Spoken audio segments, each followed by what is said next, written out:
Sir, I'll be presenting about safe anesthesia practice, sir.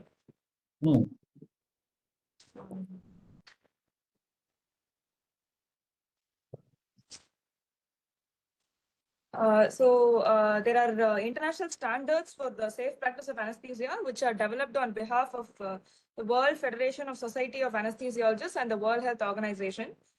These standards are applicable to all anesthesia providers throughout the world, and these standards are used for the guidance and assistance, maintaining and improving the quality and safety of anesthesia care. These levels of standard are described as 3 levels. One is highly recommended, which is a minimum expected standard. This is equivalent to the mandatory standards of care. Next is recommended, and the third one is suggested level of standard. These recommended and suggested recommendations are applicable when the resources allow them and there are appropriate healthcare settings which make them feasible.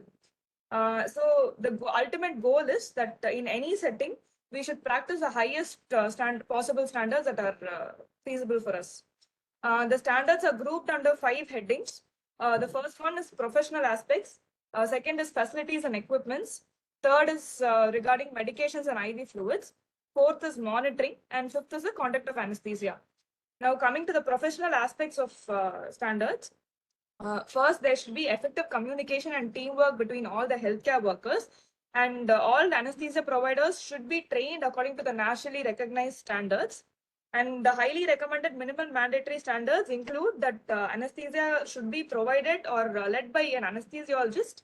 The term anesthesiologist, according to WFSA WHO, is defined as a medical school graduate who has completed a nationally recognized specialist anesthesia training program. And these individuals should be trained according to the local and national standards, and they should be trained in formal training under nationally accredited education programs. And they should be a specialist workforce of people of at least 20 people per 10,000 population, which is recommended. There should be an incident reporting system with case analysis and recommendations for alterations. And there should be sufficient amount of anesthesia providers to practice high standards of care without undue fatigue or physical demands. And there should be time for education, professional development, administration, research, and training. Next is the standards for facilities and equipments. We'll start with the pre-op area. The pre-op area is actually only a suggested standard of care where they have recommended that there should be dedicated space for pre-op assessment. Next, coming to the operating room, we look at the highly recommended standards first. There should be an adequate lighting in the OR. There should be a tilting OR table. Appropriate oxygen supply should be there, which can be either a concentrator or cylinders or pipelines.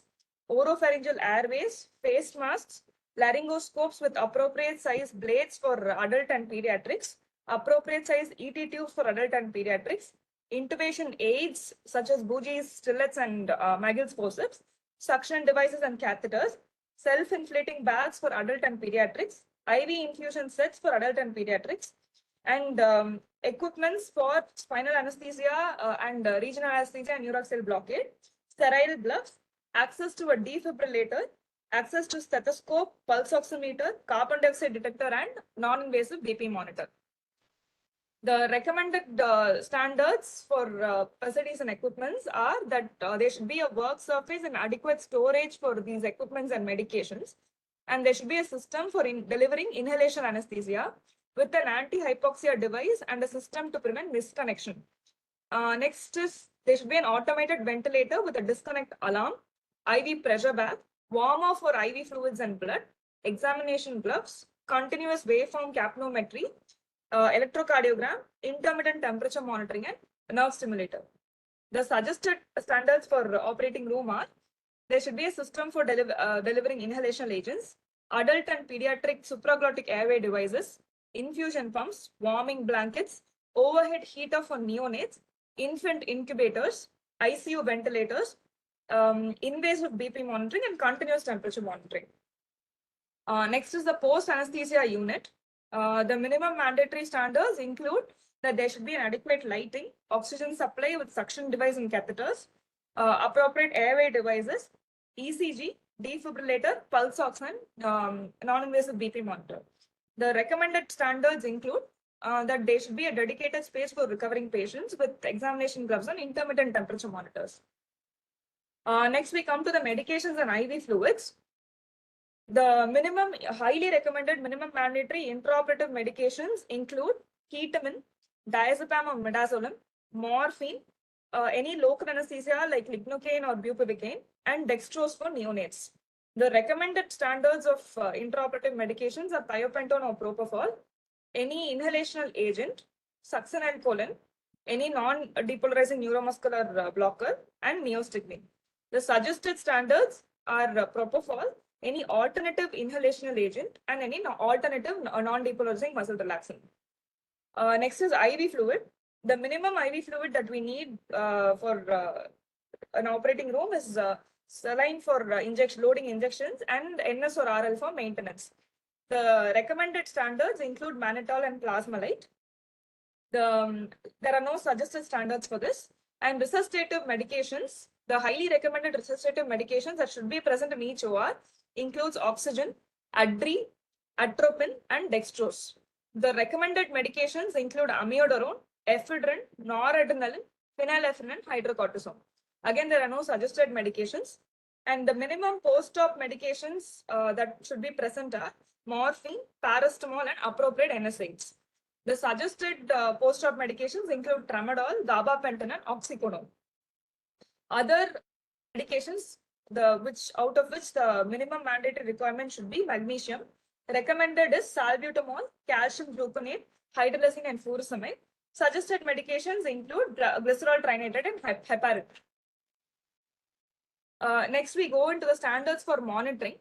The highly recommended standards for intraoperative monitoring is, the first one is there should be a trained anesthesia provider who should be there at all times and who should judge by clinical observation.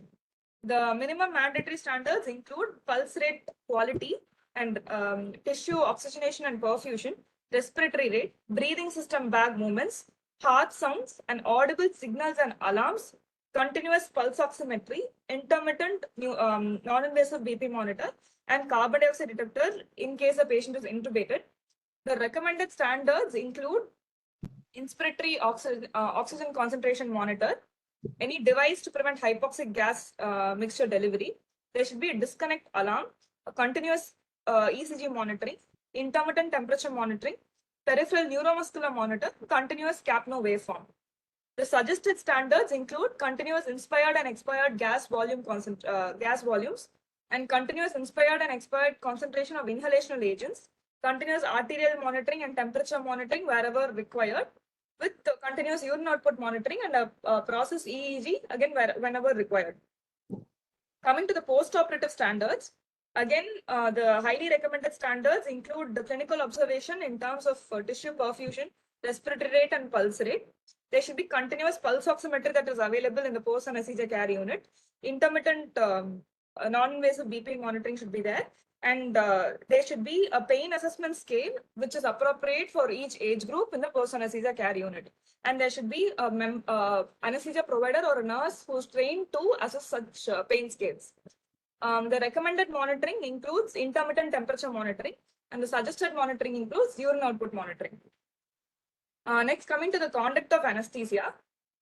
The highly recommended standards are that there should be an anesthesia provider who is available for the transport of patient to the post-anesthesia care unit or the transfer of the patient to another trained healthcare worker. The recommended standard is that there should be an available trained assistant to assist the anesthesia provider. There are no suggested standards. The highly recommended standards for pre-anesthetic assessment and consent is that there should be an anesthesia provider who should assess the patient prior to the entry into the OR, and there should be a plan that is formulated and documented in the patient's medical record. Consent should be obtained according to the hospital policy, and facilities and equipment for delivery of a safe anesthesia should be checked before bringing the patient into the OR and starting providing anesthesia. The OT should be checked according to the WHO surgery safety checklist, and there should be a detail of each anesthetic in the patient's medical record, and appropriate efforts to control and prevent pain should be present. All these are highly recommended standards. There are no recommended suggested standards for conduct of anesthesia. So this is all I was able to find in the WHO website, sir. Yes, very good. That's what the examiners also expect for this question. It's nothing but providing the best possible anesthesia, safe anesthesia for the patient.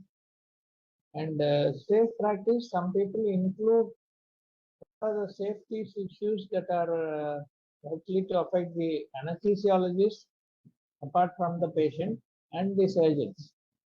And here you have mentioned about the workload. It is Yes, sir. also earlier days. I remember when I joined as a anesthetist in Chengalpet Medical College way back in 1975. I was only an MBBS graduate. I had no exposure to anesthesia, and I was just given a training by the seniors who were there for 3 days and were asked to independently anesthetize patients. And out of 5 people, 3 were one was a surgeon, one was an ENT surgeon, another was a gynecologist, and we other two people were MBBS graduates.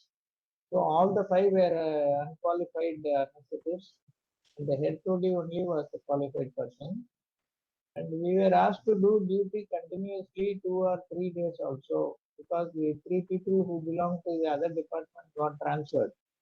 And the 2 MBBS graduates, both of us were made to do duty. So we shared the duty for 3 days continuously, alternatively. And you can imagine how much of workload we would have had. That too with no training, formal training. We had to manage all the cases. So that is a very important thing that produces a lot of stress on the medical personnel working also. So